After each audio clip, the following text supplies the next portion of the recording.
आप देख रहे हैं उत्तराखंड लाइव न्यूज, खबरों की सच्चाई तक।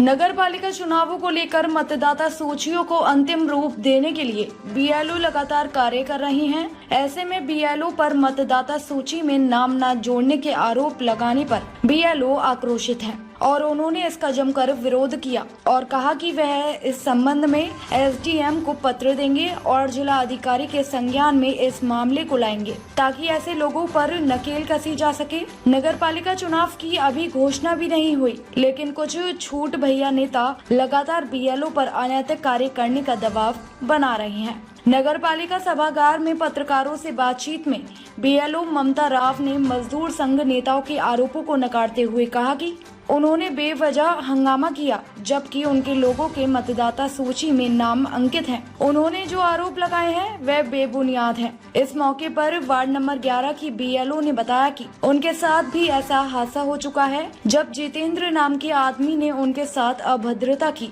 कहा कि मेरे भाई भाभी का नाम चढ़ाओ। जब कहा गया कि वो वहाँ नहीं रहते तो वह भड़क गए और देख लेने की धमकी दे रहे हैं। मैं एक कमला भंडारी जी हैं, उनका फॉर्म भर रही थी उस वक्त रंजीत चौहान जी का फ़ोन आया कि आप कहाँ हैं।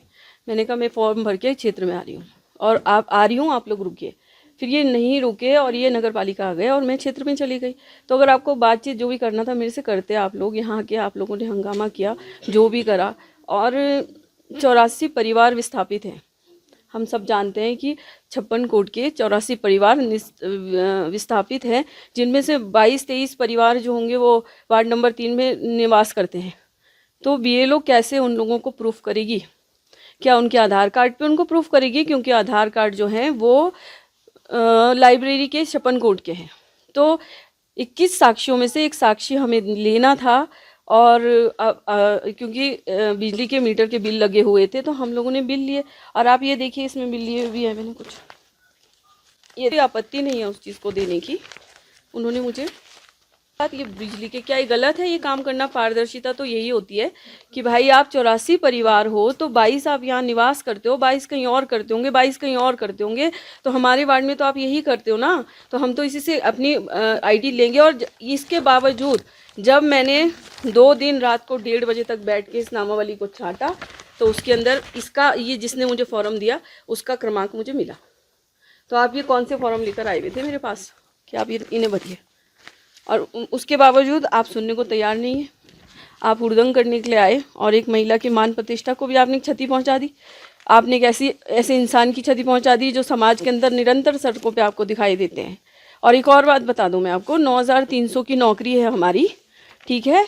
और 1 साल का बिजली का बिल मेरा अपना पेंडिंग है। मेरी कब बिजली कट जाए पता नहीं, जब से सतीश जी गए 1 साल से मेरा पानी का बिल पेंडिंग है। मेरा पानी का बिल कब कट जाए मुझे पता नहीं। चीज़ें मुझसे बुलवाई जा रही है, क्यों? अगर मैंने पैसे खाए होते तो क्या ये सब चीज़ें मैं पहले पे नहीं कर देती? मेरी बेटी इस समय बिना एजुकेशन के घर में बैठी हुई है, तो क्या मैं उसको पढ़ाने नहीं भेज देती? मांग नहीं किया रंजीत। और अगर उसने मेरी जो है ना, मैंने अपनी ग्रुपों के अंदर, और आपको भी दे दूंगी अभी, मेरी 13 आज से मेरी 12 साल 5 महीने मेरी नौकरी के बसते हैं। और वो 13 मैं अभी इस्तीफा देती हूँ अपनी नौकरी से और बीएलओ के काम से भी, ठीक है। और मेरे मान प्रतिष्ठा की जो 13-14-15 लाख रुपए बनते हैं वो मुझे संजय लाल टमटा माफ़ी मांगेगा, नहीं तो मैं उसके ऊपर मानहानि का दावा करूँगी।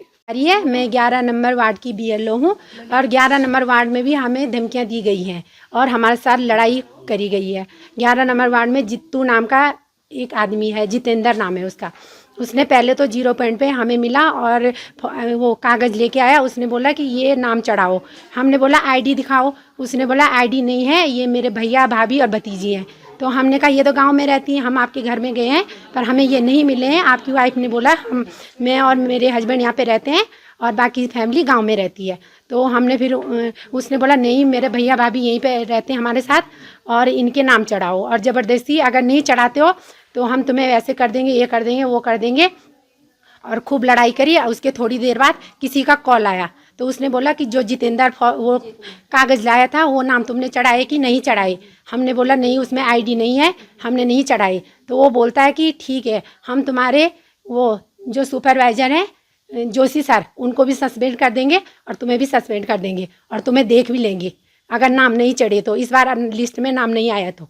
ऐसे ऐसे धमकियाँ दी जा रही हैं हमें और मारने की भी धमकी दी जा रही है कि रास्ते में तुम मिलोगे तब देख लेंगे तुम्हें। तक तो नहीं की है पर करेंगे, अगर मैम हमें मिलेंगी तो हम उनको बता देंगे कि ऐसे ऐसे हमें धमकियाँ दी जा रही हैं। हाँ जी सर, हम जाएंगे उनके पास। हम सोच ही रहे थे कि उनको बोलेंगे दोबारा, अगर हमें कॉल आया तो हम उनके पास जाएंगे। मसूरी से धर्मेंद्र सिंह की रिपोर्ट।